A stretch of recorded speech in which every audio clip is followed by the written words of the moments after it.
voilà mbokki internetu Casa TV Bignona ñu ngi leen di gërëm di leen sant ci seen teewaay bi ngeen di teew saa su ne ci Casa TV Bignona te nag suñu émission kii kan la jëmm ji lañ indil te yaakaar naa kenn dootu ko présenté niveau Bignona mais pour ñu ko xamul rek dañ koy bàyyi mu nuyu présenté boppam ci internet yi. asalaamaaleykum internet yëpp maa ngi nuyu ñi nga xam ne ñooy seetaan Casa TV man maa ngi tudd Aubin Sagna nekk doomu Bignona acteur politique fii ci Bignona bokk ci langue politique bi mais professionnellement man secrétaire général ministère des infrastructures des transports terrestres et du désenclavement la nekk. Voilà. Donc monsieur Aubin balaa ñoo ñëw ci fonction secrétaire général bi dañuy ñëw d'abord ci début Aubin kan mooy Aubin ak fan la jaar ba yegg fii tey. waaw Aubin Sagna comme ni ma ko waxee rek doomu Bignona la parce que fi laa fekkee baax sama papa origine village bi ñuy wax Soutou la Soutou fii ci à 7 kilomètres de Bignona maanaam Soutou dafa nekk village bu mag ci biir Yëmukay li ñuy waxee Yëmukay bokk ci Fogny bokk ci département Bignona alors sama yaay moom moo ngi dëkk fii Diourou mooy origine waaye man maa ngi màggee fii Bignona parce que fii laa jàngee sama cycle secondaire jàngee Arfan Bissir Sonko laa jàngee fa laa amee BFM waaw bi ma amee BFM nag soo ko dellu Dakar continuer jàng foofu voilà bi ma jàngee nag Dakar laa amee baccalauréat amee ko ci lycée bi ñuy wax lycée Lamine Gueye fa laa amee baccalauréat soo ko dem université jàng philosophie département de philosophie alors ma am maîtrise jamono jooju maîtrise lañ doon wax léegi xale yi master la ñuy wax maa ngi am maîtrise en 1993 bi ma amee maîtrise nag ma def concours école normale supérieure yàlla def ma réussir concours boobu j'étais premier du concours pour dem nekk formation jàngalekat ñun ñu def 2 ans de formation à l'école normale supérieure de 93 à 95 bu ñu paree formation bi ñu def suñu examen de sortie yàlla def j'étais major de la promotion léegi ñu ne mën naa tànn fan laa war a dem jàngale bon mais nag mënu ma woon tànn Dakar wala Thiès c'était exclu parce que on est des jeunes qui venaient de sortir ñu dina ngeen di tànn ma daal di tànn Kaolack ñu yóbbu ma affecté ma Kaolack ma jàngale fa de 1995 à 1998 au lycée El Hadj Abdoulaye Niass. Pourquoi tànn Kaolack ndax moom rek moo fi sësoon wala dafa bokk ci région yi nga xam ne bëggoon nga fa jàngale. waaw xam nga maa ngi soog a génn man c'était la première fois ñu affecté ma ci région yi te bëgg moon sori sama njaboot léegi gannaaw Kaolack moo gënoon jege ci li des possibilité de choix yu am Kaolack moo gënoon jege Dakar ma daal di jël Kaolack loolu kese la voilà après bi ma ñëw Kaolack mais j'ai bien aimé ma def 3 ans à Kaolack de 95 à 98 ma daal di ñaan affectation gën a jege Dakar encore ma ñëw Thiès lycée bi ñuy wax lycée Malick Sy de Thiès foofu laa jàngale nag de 1998 à 2002 alors 2002 yàlla def ma jël décision ne man damaa bëgg jàng continuer jàng amoon naa maîtrise mais dama bëgg a def li ñuy wax 3e cycle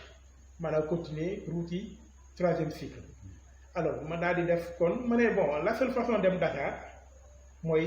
nga def concours génn classe ma daal di def concours pour nekk inspecteur de l'éducation. boobu yaa ngi jàngale en même temps. maa ngi jàngale mais ma def concours bi pour bàyyi classe yi dem def formation inspecteur de l'enseignement ma def concours bi yàlla def tamit ma daal di réussir bi ma réussir aussi j'étais premier du concours après léegi ma daal di dem Dakar en 2002 donc précisément en octobre 2002 ma dem Dakar commencer formation pour nekk inspecteur de l'éducation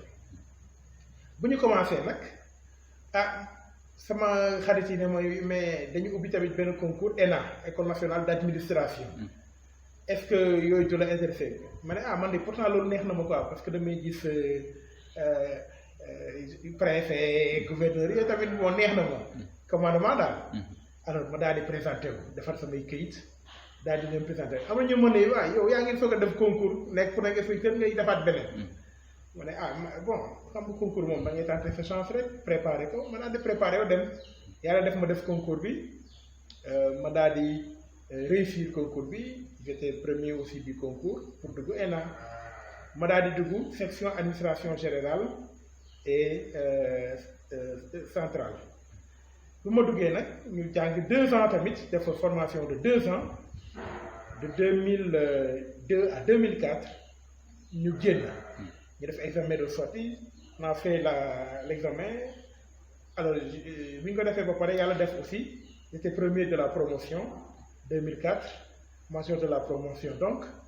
et bi ñu génnee on a pris ñu yóbbu ñu ministère de l'intérieur alors ministère de l'intérieur laa débuté ma carrière dans l'administration centrale ma nekk chef de la division des études et de la législation. boo ko nekk déjà tu as rang de préfet alors ma nekk fa jusqu'en 2006 en novembre 2006 ñu daal di may affecté région de Dakar comme chargé adjoint au gouverneur de la région de Dakar chargé du développement donc de 2006 à 2008 man maa nekkoon gouverneur adjoint chargé du développement de la région de Dakar et 2008 xam nga boobu la président Abdoulaye Wade créé de nouvelles régions. Mu créé la région de Kédougou parce que dafa jël Tambacounda dagg ko en 2 créer la région de Kédougou. Mu jël Kaolack dagg ko en 2 créer la région de Kaffrine. Mu jël Kolda dagg ko en 2 créer la région de Sédhiou. Boo créé nag ay département da ngay créer boo créé ay région da ngay créer département. Alors il a créé le département de Koumpentoum dans la région de Tambacounda. Ce qui fait qu'en août 2008, Abdoulaye Wade nommé comme préfet du département de Koumpentoum dans la région de Tamba. Voilà nekk de 2008 jusqu'à 2012. alors dañuy taxaw tuuti ci fonction de préfet bi. laataa loolu sax Aubin am na beneen concours bu mu amoon mooy inspection d'académie lu waral Aubin bàyyi boobu tànnaat benn. waaw mais xaw naa la ko junj tuuti c'est-à-dire. man li taxaw ma ñoo def concours inspectorat c'était pour am moyen génn ci classe yi mën a dem continuer jàng bon mais ci loolu ñu ubbi tamit concours école nationale d'administration comme ni ma la waxee rek man yooyu. waaw non lu tax parce que xam naa ne loolu choix la woon. bi ngay def concours bi. dama bëggoon xam juste lu tax nga bàyyi choix boobu jël beneen. da nga bëggoon relever ay défis wala da nga gis ni concours ENA bi. moo gën a am valeur que concours bale. non xam nga du question am valeur sax. waaye xëy na man liggéeyu commandement. moo la neex moo ma intéressé moo ma neex. d'accord parce que loolu tamit dama jàpp ne liggéey tamit bu am solo la. inspectorat baax na trop. mais bële tamit damay yaakaar ne aussi am na solo tamit ci réew mi. d'accord te xam nga boo nekkee xale dafa am ay royukaay yooyu am. maanaam amoon naa ay ñenn ñoo xam ne ay préfet la ñu woon ay gouverneur j'aimais bien seen tenue yi ak yooyu xam nga rek. dëgg ma tamit bëgg naa nekk loolu. Koumpentoum nga nekk fa comme préfet. nan nga jàngatee région boobu ak dëkk boobu ci sa durant ce séjour foofu. j'ai beaucoup appris. jàng lu bëri. nee naa la adjoint gouverneur laa jógee de Dakar. Dakar su ma ubbiwoon sama palanteer place de l'indépendance laay gis. yóbbu ma Koumpentoum su ma ubbee sama palanteer ay mbaam yu doxantu laay gis. alors bu mu njëkkee yegg mais du ma la nëbboon j'étais pas très content. mais man maa ngi jógee ville xam nga rek boo tàmmee affaire ville ak yooyu après ñu yóbbu ci àll bi mais expérience bi ma amee foofu mais vraiment. dama jàng lan mooy vrai Sénégal lan mooy vrai Sénégalais pourquoi parce que fa laa gisee agriculture xam nga Koumpentoum mooy département bi nga xam ne dafa am lu ñuy wax les terres neuves village 1 ba village 14 Terre-Neuve xam mooy lan mooy ay dëkk yoo xam ne Senghor moo ko créé parce qu'il y avait un fort peuplement dans le Fatick et Mont-Rolland yooyu c'était très peuplé mu ragal surpeuplement mu daal di dem dans des zones vierges mu créer des villages mu jël ñooñu ay séeréer lañu la plupart séeréer bu nekk maa ngi tooñ sama mbokk séeréer yi mu jox la fas jox la équipement jox la jumtuwaay jox la ay jur daal di lay jox tamit ay semences defar ba mu rafet ay yoon après mu ne dem leen di ngeen dëkk ngeen liggéey alors mais foofu gaa ñi di béy di góorgóorlu ba finalement j'ai trouvé des gens tellement riches là-bas tu peux pas imaginer ça. Des richesses se sont créées grâce à l'agriculture. Alors ma amoon contaté gis lu mel noonu c'était une zone aussi pastorale xam nga Koumpentoum gis nga boo nooree jur gi nekk côté Podor Ranérou yépp day wàcc si nag ñu dem ñëw côté Koumpentoum. Alors souvent nag aussi dafay am des conflits entre les éleveurs et les paysans yow en tant que préfet ngay gérer loolu di waxtaan di def des chemins de bétail mais vraiment en termes de développement c'était tellement important que j'ai beaucoup appris en matière de développement dans le département de Koumpentoum. Voilà. ñaata at la fa Aubin def ak lan moo ko fa jëlee. ma def 4 ans à Koumpentoum de août 2008 jusqu'à avril 2012 li ko waral mooy Macky Sall moo gagné le pouvoir en mars 2012 mu installé son gouvernement je pense le 3 avril 2012 maam ñi nga xam ne dañuy liggéey ak moom ñu woo ma ne ma ñu daal lañ la bëgg a proposer nga yoroon ñu nga nekkal ñu directeur de cabinet du ministre des infrastructures et des transports comme ñoom dañuy soog a ñëw te yow tu es un spécialiste de l'administration xam lan mooy gestion de l'administration te xëy na ñoom ñuy ñëw bon ils sont très forts en autre chose mais xamuñu peut-être l'administration ñu ne ñu vraiment dañu bëgg nga ñëw jàppale ñu ci loolu ma xool ma ne pourquoi pas ma daal di d'accord quitter le commandement territorial daal di ñëw comme directeur de cabinet du ministre des infrastructures et des transports terrestres fa laa toog du 4 avril 2012 bon jusqu'en mai 2013 Macky Sall defal ma honneur daal di may nommé par décret comme secrétaire général du ministère des infrastructures des transports terrestres et du désenclavement depuis lors nag 2013 ba léegi man maa nekk secrétaire général de ce ministère. alors ñu ñëw ci côté boobu. secrétaire général du ministère. nga jógee rang préfet. dem nekk directeur de cabinet comme ni nga ko waxee nekk secrétaire. te préfet yi ñëpp xam nañ ni. ñoom ils sont apolitiques. lan moo waral nag yow bi nga changé casquette rek nga dugg ci politique bi ak kañ nga dugg ci politique bi. waaw xam nga tant que comme ni nga wax dëgg la tant que nga nekk préfet wala gouverneur mënoo politique c'est interdit mais boo demee nekk directeur de cabinet wala secrétaire général yaa ngi ci beneen fonction nekkatoo ci commande ci administration territoriale mën ngaa politique bu la neexee alors mais seetlu bu baax dama ne la 2012 laa jógee fonction de préfet kañ laa dugg ci politique en 2017 avant ça man continué naa sama jàng. parce que am na lu mu ci toftal mooy dama jàngi pour def benn MBA Master of Business and Administration def ko Université Paris Dauphine en coopération avec le CESAC de Dakar alors bu loolu weesoo donc mu daal di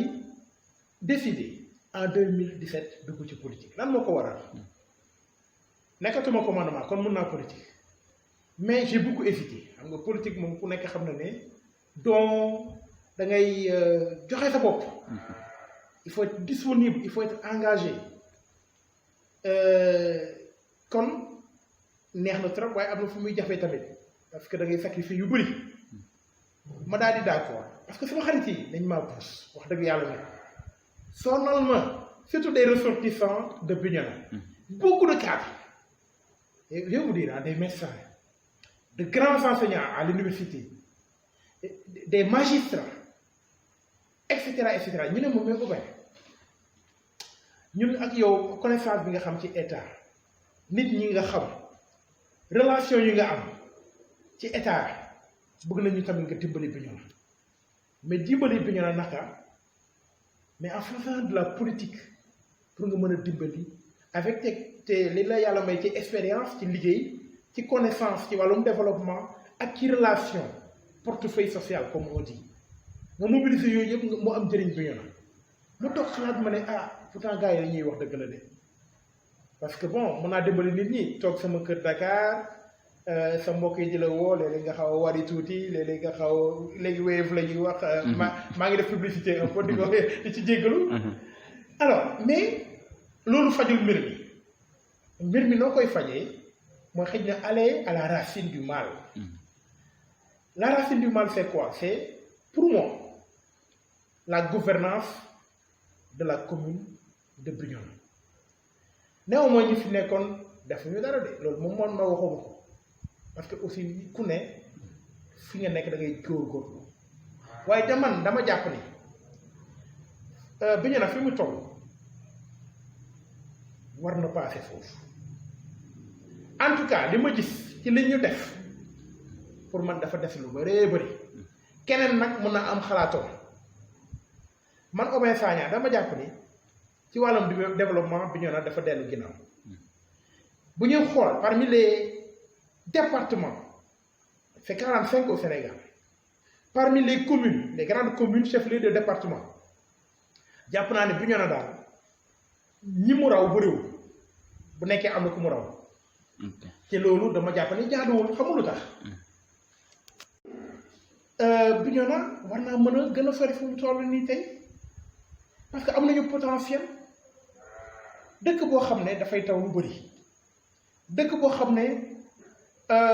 am na suuf dëkk boo xam ne nit ñi wér nañu tubaab fa macha allah nit ñi xam ne jàng nañu am nañu xam-xam farlu nañu takku nañu mën nañu liggéey nangu nañu liggéey dëkk boo xam ne gàncax gi dafay juddu di màkk bu baax a baax ndox ji bëri na waaw mais saa waay yaakaar naa ne am nañu dara de pour mun a yokkute am mais yokkute googu man dama jàpp ne nu mu war a amee amul moo xool ci yeneen fànn infrastructure ñu wax ko boo xoolee dëkk bi day quartier yi yoon yi baaxuñu de wax dëgg yàlla nag léegi loolu yëpp dinañ ci ñëw xam naa ci kanam waaw ndax non dama doon expliquer rek ci wutum bi ñu li tax ma dugg ci politique voilà expliquer ne problème yooyu yëpp santé éducation yooyu la fi mag ñëpp gaa ñi gis ne ma mais saa waay fu ñu def quelque chose on ne peut pas continuer comme ça ma ne waaw ma ne li ngeen wax je partage le diagnostic maanaam li ngeen xalaat loolu laa gis boo ne cëpp Bignona da ngay sentir que ne dëkk bi doxul xam naa ne ñëpp waxuñu loolu am na ñoo xam ne ñoom pour ñoom ça va très bien lépp baax pour ñoom vraiment seen liggéey rafet na yàgg nañ fi def nañ fi 10 ans 11 ans li ñuy liggéey rafet na trop nit ñi war nañu kontaan tàccu leen am nañu droit xam nga ku nekk da ngeen nangul aussi que am na droit xalaat loolu waaye nag boo leen nee ñu démontrer que tout va bien vraiment ma jàpp naa ne dina xaw a compliqué de surtout buñ ko dalee wax ak xale yi. mais man dama jàpp ne ça ne va pas. loolu mu dugal ci politique selon yow lan mooy problème bi c'est où se situe le problème parce que Bignona boo xoolee depuis indépendance ba tey changement yi nekk ci Bignona bëriwul façon maire bu nekk jaar na fi ci yow say analyse c'est quoi le problème lan mooy problème bi ak lan mooy solution pour Bignona. waaw man dama xam nga xëy na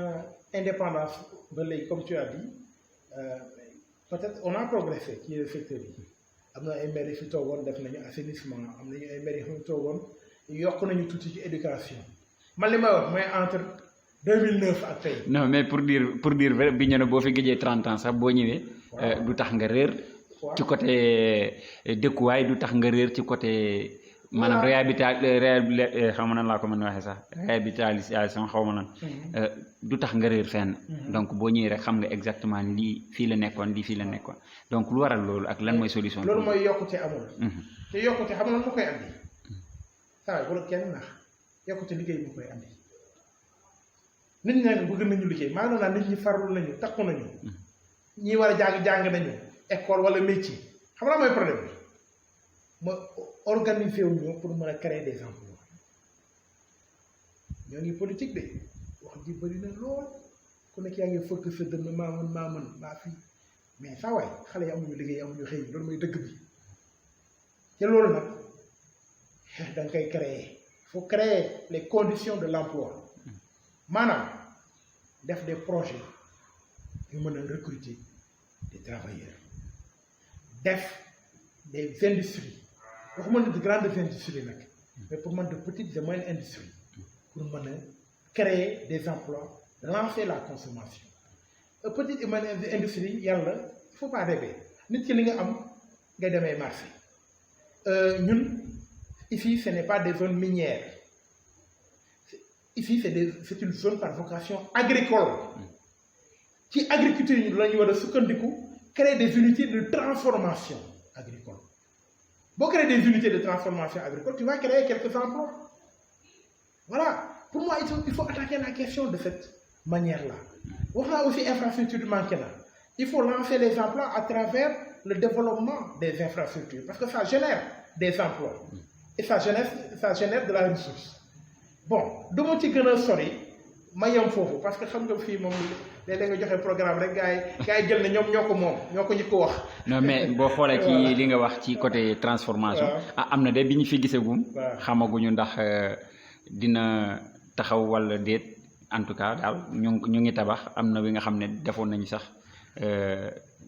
lancement bi. mooy bi nekk ci ginnaaw marché bi fee unité de transformation bi. voilà donc am na yeneen ñu ci nekk di tabax. bon je pense que yooyu tamit bu génne war mën a créer emploi comme ni nga ko waxee. voilà donc dañuy ñëw ci. loolu baax la dama koy féliciter ñi am initiative yooyu ma leen di ñaax ñu continuer ci li ñuy def rafet na mais dañ ko war a gën a yokk mu gën a bëri mais surtout après xam nga boo defee unité de transformation le problème mooy nga am accès au marché loolu aussi c'est un travail mais bon loolu c'est un autre sujet. voilà donc ñu ñëw tuuti ci sa diggante ak. Docteur Diallo. c'est bi Aubin ñëwee di def rentrée politique am ñëpp di xaar Aubin ñu gis ko jékki-jékki rek gis ko docteur Boubacar ku nekk di laaj Aubin docteur. coalition boobu kañ la ak nan la def ba am donc question bi dama la koy delloo rek nan la coalition boobu def ba am. waaw xam nga gannaaw damaa décidé def politique. man mënuma politique man kenn il faut ma am ñu may jàppale. te nag booy wut ñu lay jàppale da ngay wut ñu baax. nit ñu amal nit ñi njëriñ te mën a liggéey léegi man xool naa ma ràññee ci ku mel ni docteur Boubacar Diallo ak ñeneen mais docteur Boubacar lu tax vraiment ma dem ci moom parce que man maa dem ci bureau waxtaan ak moom convaincre ko mu ñëw ñu liggéey lu waral loolu mais c'est un cadre de Bignona un fils de Bignona un digne fils de Bignona nga seetlu ne moom dafa jàngi fa mu war a jàngi am liggéey mu war a ñëw yaakaar naa bëgg Bignona moom kenn ko laam-laamee ci docteur Diallo lu tax parce que jàngi na fu mu war a jàngee ba nekk docteur xam nga loolu nag jàng moo koy may du leneen alors mais dama seetlu ne bi mu waree créer entreprise parce que pharmacie entreprise la dafa ñëw dellu fu mu dëkk mooy Bignona créer entreprise xam nga sànq maa la noo wax ne il faut créer des emplois mais moom daf ko ba pare maanaam créer des emplois ñi liggéey ci pharmacie bi ak ñeneen alors ñu mel noonu man dama yaakaar ne ci ñoom laa war a dem parce que mbir mi du man kese du man rek maa bëgg Bignona ñu bëri bëgg nañu Bignona te ñu ngi koy wone ñooñu nag man dama leen soxla damay dem ci ñoom wax leen tàllal leen sama loxo ne leen jàppale leen ma ñëw ci bureau docteur ñu toog mu dalal ñu waxtaan ma wax ko lan mooy sama mbëbët ci Bignona lan moo tax ma yëngu ma décidé yëngu ci politique bi ma waxee ba daaneel mu tontu ma lu simple ne ma man gis naa koo xam ne benn bëgg na Bignona ñaar li ma wax ci naka la ñu war a mën a liggéey Bignona leer na sama xel parce que moom tamit boroom xam-xam la jàngkat la intellectuel la ndax ci tool yi ne ma sa projet politique bi nga xam ne kii nga ko man mën naa ci ànd ak yow jour boobu la ma jox ko loxo boobu ak tey ñoo ngi jàppante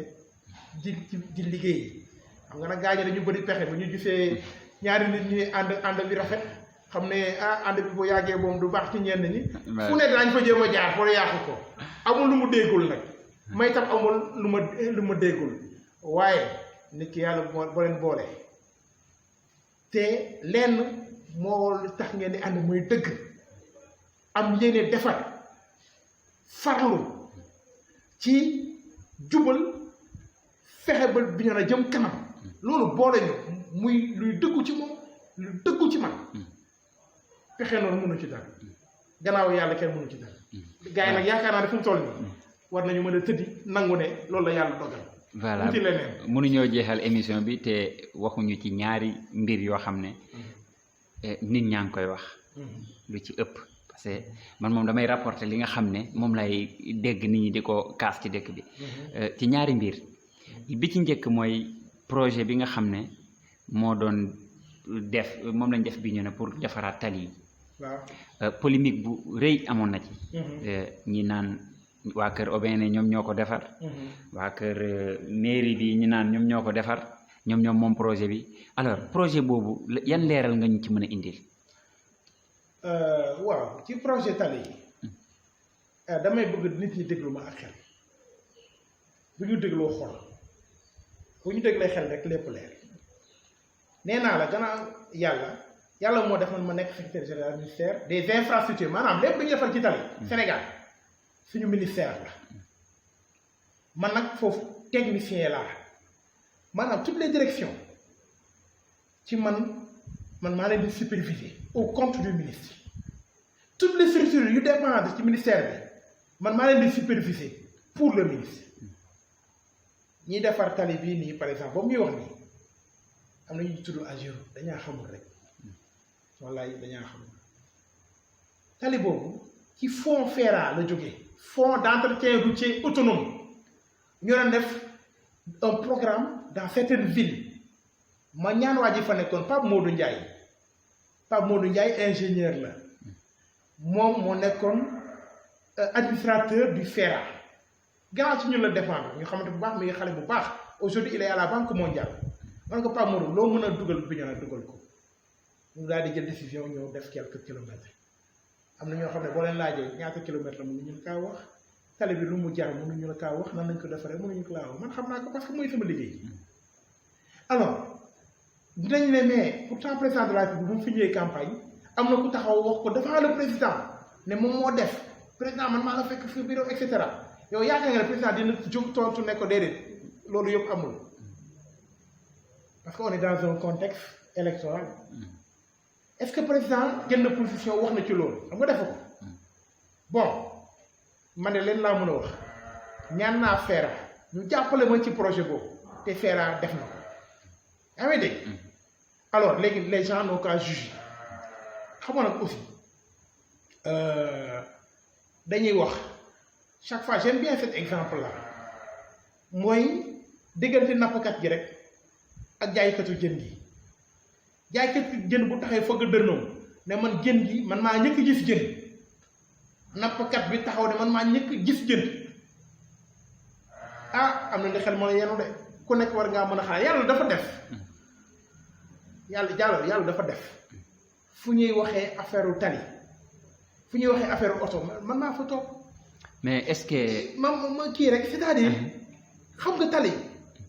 balaa ñu koy commencer réaliser mën nañ ko commencer xalaat 2 ans après ñu soog a réaliser xam lu tax tali dañuy def lu ñuy wax étude dafa compliqué da ngay njëkk def une étude environnementale économique et sociale pour xam tali bi lan la lay jural nga ñëw maintenant l'étude technique nga def avant projet sommaire avant projet détaillé nga soog a consolider sa étude nga commencer def sa liggéey man bu ñuy tàmbalee ci étude ba fa laay toog di ko xam di calculer maintenant ñaata la ñu war a wuti xaalis lan la état bi mën a dugal lan la état bi war a jéggaane ci partenaire technique de financement loolu mooy sama liggéey du ngóor wala leneen man loolu mooy sama liggéey. dëgg la nañ ma ko nangul tamit. am na yoo xam ne vraiment buñ koy xëccoo ak man dañuy jéem a tromper population bi rek mais ñi nga xam ne jàng nañu à un certain niveau pour xam lan mooy développement pour xam lan mooy infrastructure ak ni ñu koy lijjantee ni ñu koy financer ñooñu ñu vraiment boo lay waxee dañu naan débat boobu sax duñ ci dugg. donc ci loolu damay xuus ci sa wax bi nappkatu jën bi ak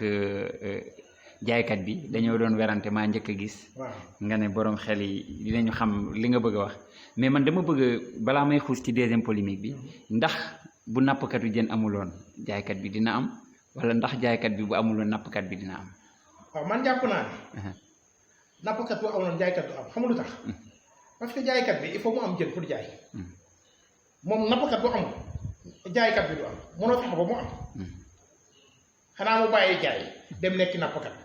mu soogaa gis jën waaye nappkat bi mën naa nekk di napp fekk jaaykat amul xam nga lu tax mën naa napp maye mën naa napp lekk man ne damaa bëgg napp rek di may maa biñe na soobee yàlla léegi dañuy duggaat ci beneen polémique bi nga xam ne am na fi barki de moo njaay rek mooy li jëm ci bus yi ñii naan bus parce que population bi yépp wax dëgg yàlla ñu ngi doon xaar ay tata ñu à la sortie du CDD ñu yëg ni ay 8 places la am ñi nga xam ne loolu décevoir na lool te laataa loolu ginnaaw loolu ak polémique bi ci amoon maa ko indi kenn maa ko indi lépp daal keroog ca CDD ba jur na fa coow diggante militants yi te ba léegi muy continuer di jur coow ou bien yan leeral la war a mën a indi ak yan firnde yu wóor la mën a indi ni lii nii projet bi la moo ko moom bon ak lu waral tata yi ñëwuñu xam nga sa question bi ñaari ponk la benn bi lu tax ñu wax ay tata ñoom ñëw ñu yeneen oto ñëw yu 8 places ñaareel bi mooy wax ji am ndax Aubin la wala keneen la voilà ma tàmbali ci bu njëkk bi ñun dañuy wax ni 8 places moo fi ñëw xam nga lu tax mooy projet xam nga projet dañ koy jàng dañuy yónni fi benn équipe technique ay borom xam-xam ñi xam ne transport mooy seen liggéey moom la ñu xam ñu ñëw def étude de marché pour xam lan mooy soxla yi fu mu toll nii ñoom ci seen étude ñu xam ne ñu jàpp ne besoin bu ñu am mooy andi ay oto yi nga xam ne 8 places la 9 déjà mun naa jàppande ci transport urbain parce que il faut préciser li ñuy wut nii transport urbain dafa am ponk yu bëri xam nga dafa am transport urbain am transport interurbain maanaam dëkk ak dëkk am transport de marchandise bii nag transport urbain maanaam ci biir dëkk bi wutuñu ay oto yi nga xam ne dañoo war a dem Ziguinchor wala feneen ñu jàpp ne dans leur vision dans leur conclusion les besoins maanaam jënd oto dawal ko mu rendaat parce que oto yi kenn ma yow da nga koy jox transporteur bi mu liggéey fay am na oto type oto boo xam ne boo ko joxee du ko mën a liggéey bay fay xam nga ma jox la firnde Sédhiou joxoon nañu leen ay oto yooyu dañ ko delloo tata yi ngay wax ni 32 places dañ ko joxoon Sédhiou dañ ko delloo xam nga lu tax parce que exploitant yi mënuñu ko liggéey ba fay rembourser prêt bi Kaffrine même chose à Kaffrine ñu joxe nañu oto ñun dañu am expérience parce que xam nañu li ñuy liggéey dañ ko yàgg def joxe nañu oto 32 places tata à Kaffrine dañ ko mujj delloo parce que amul rentabilité ñu ne pour bañ a lor nit ñi jox nañu oto yi nga xam ne duñ ko mën a fay dañu commencé ci oto 8 places mais keroog déglu nañu tamit parce que nit ki da ngay déglu bu ñu ñëwee def rapport bi Karamba Goudiaby ak ay ñoñom waxtaan nañu lii de neew ñu bon na waaye ñun bu ñu sañoo ñu jël oto yi nga xam ne ñoo gën a mag ëpp dayoo sama gars yi wax nañ leen sur place waa CETUD ne leen kon dégg nañ leen mais daañu étudier mbir mi mais nag dama lay wax benn affaire bu ñu wax ne duñu jël 8 places yi de parce que ba léegi 8 places amuñu ko fii nag quand même waa lépp am sëriñ bu mag kilifa bu mag bi nga xam ne ñëpp ko respecté da doon wax tepp moo gën yu réet waaye ñoo ngi ci tepp dañu jël après ñu jéggaani wuti leneen man damay recommandé rek ku ci ne am nga droit de man jëluma waaye man damay recommandé ne nañ jël di nga li ñu joxe fii bi ñu ne moom lañ joxe Touba dégg rek ministre des transports moom ñoom Touba di joxe li ñu joxe nii pour bi ñu ne moom la ñuy joxe ay Kër Massar ak Rufisque ak yooyu nañ jël après ñu wuti leneen mais li ñu wax tamit comprendre nañ ko xëy na soxla nañu lu gën a bëri ma ñëw nag ci beneen wax ji yow la du yow man la du man loolu dama lay delloo ci affaire nappkat bi ak jaaykat bi waaye doomu ci yem nag parce que dafa am lu xew xam nga keroog dañ dugg ci saal bi ñu waxtaan ah am na lu xew ci biir saal bi de yéen a nga fa woon yéen journaliste yi filmé yéen am na ñoo xam ne nag dañ fa jógee rek ne bëreet woo seen mbokk rek fëgg seen dënn ne ñooma ne ah jox nañ ñu dëgg ay politique moo doy waar nekkate gars yi politique daal nii la quoi da ngay affaire bi dafay bulee nga génn taxaw ne gis naa lu weex caw day la war de yàlla ñu yàlla musal ci façon politique boobu damay ñaan yàlla saay su ne may xëy ci dëgg di fanaan ci dëgg maa ngi koy ñaanal sama bopp ñaanal ko samay mbokk samay xarit yàlla nañu yàlla xiir ci dëgg daal xamal lu ñu àtte te li may wax nii am na firnde parce que yéen ñii nekkoon foofu filmé ngeen te film yi ngeen génnee teg nañ ko ci réseau yi nit ñi di seetaan ku bëgg preuve suba ñu yónnee la film bi nga seetaan wax naa ne nappkat bi ak jaaykatu jën mais dama ci teg ne xam nga werante bu amee dañuy woo ñi moom mbir mi werante am na ñu woo Karamba Goudiaby mi nga xam ne moom mooy président GIE bi ñoom ñoo war a gàttandu moom oto yi moom depuis le début du projet Karamba Goudiaby maa ngi koy sant di ko gërëm depuis le projet ñoo ngi ciy liggéey Karamba nan la wax li may wax nii xam nga man rus naa la ba dama la wax lu amul te yaa ngi yor film bi xam nga bu nekkee dëgg la xam nga bu nekkee du dëgg xam nga yàlla moo ñu tiim Karamba dafa ni yow mii mais di wax ne yaa tax projet bi ñëw yow man maa la woo ne la projet day ñëw bindal lettre pour jàpp ci man maa la ko yëgal dëgg la wala du dëgg yàlla moo ñu tiim loolu Karamba wax réponse amul rax ci doole Karamba ni projet bi de OBM moo ci liggéey depuis le début bañ na ba OBM moo dem ba Inde di lijjante oto yi Karamba wax na ko wala waxu ko xam naa doomu tontu mais dañuy génnee film rek ku bëgg mu seetaan fan la daanele Karamba mu ne xam nga dañuy wax ñu créer GIE waa CETUD wax ñu créer GIE pour mën a gàttandu projet bi GIE boobu Obey Sagna mii moo ñu financé joxe xaalisam pour ñu créer GIE bi ah Karamba bi mu waxee foofu xaw na sedd de affaire yi xaw na ne selew de li may wax encore une fois ku bëgg film bi ñu yónnee la ko boo wootee sama gars yi koo ci woo ñu yónnee la film bi nga seetaan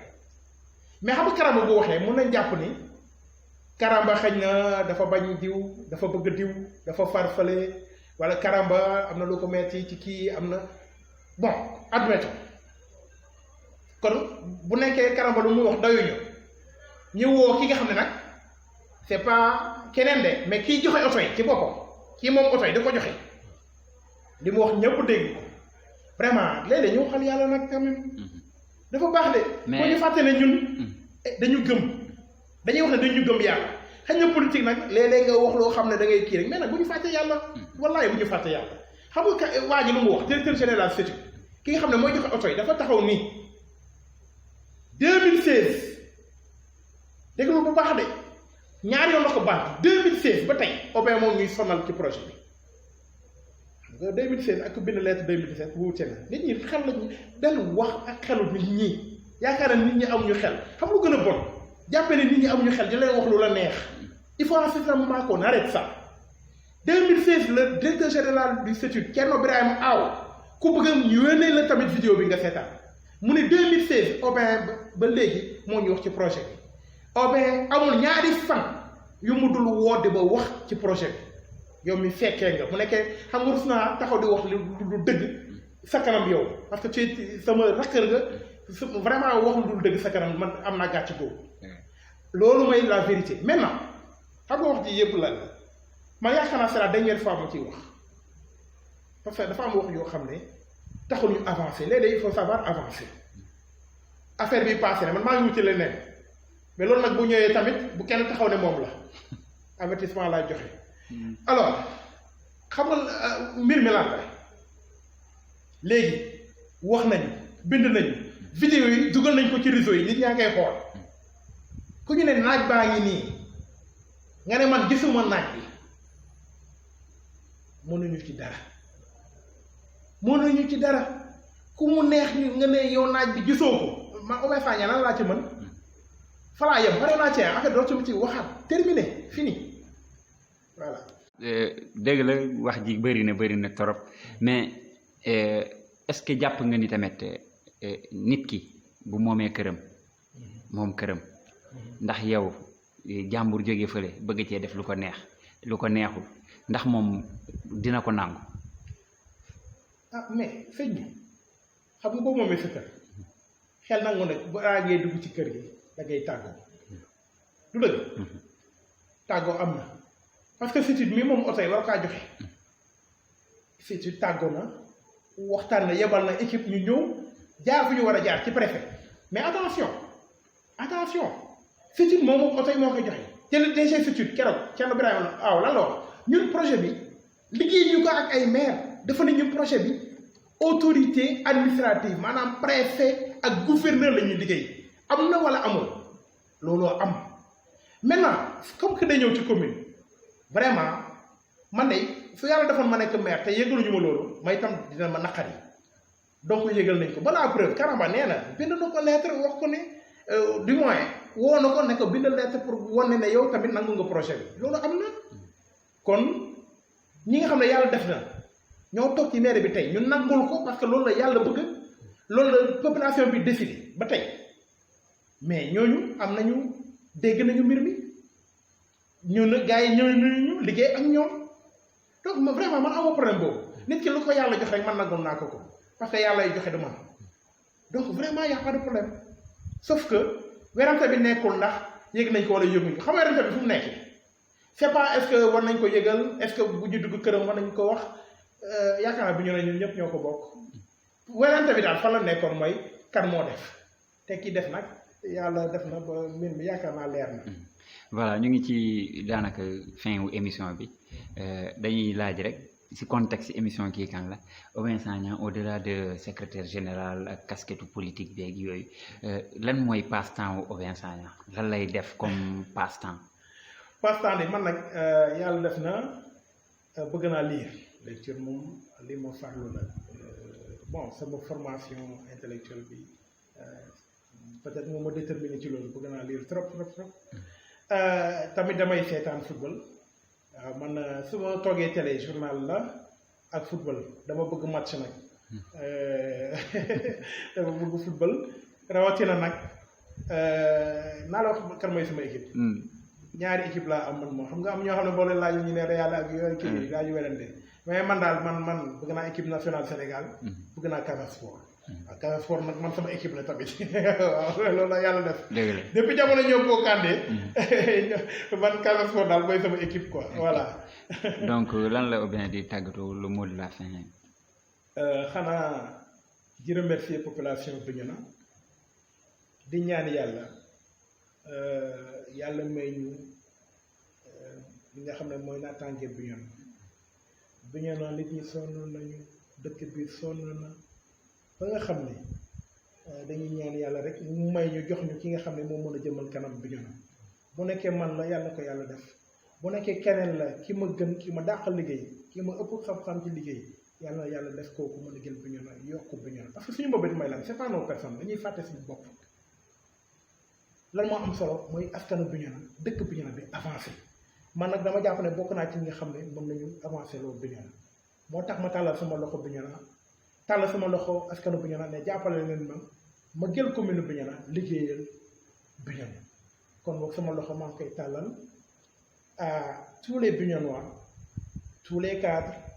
toute la population tous les jeunes toutes les femmes ne leen jàppale leen Obé Sagna ñu mën a liggéey ensemble liggéey bi nag du Obé Sagna kese parce que ñun ñëpp ñoo yem bëggandoo Bignona ñun ñëpp ku ci ne am nga sa xalaat sa xam-xam ñu boole ko dajale ko def benn say ñu liggéey Bignona ñu bàyyi xiiroo ak ŋaayoo politique ay nañ ci trop yàgg nañaa politique mais sëñ bi boo xoolee dañu yàgg mën politique xoolal suñu Bignona fu mu toll tey ngir yàlla ngir xale yi nga xam ne ñoo leen di jur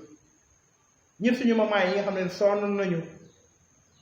ñi nga xam ne da ngay dem ba retraité war a yor say doom encore alors que xale yi bëgg nañu tekki dimbale seen njaboot ñu xool ci loolu xool nañuy def joxante loxo jël Bignona daj ko ci loxo yu wóor loxo yu set yu sell ñu jëmale Bignona kanam li fi am ba léegi yaakaar naa doy na te war naa mën a dagg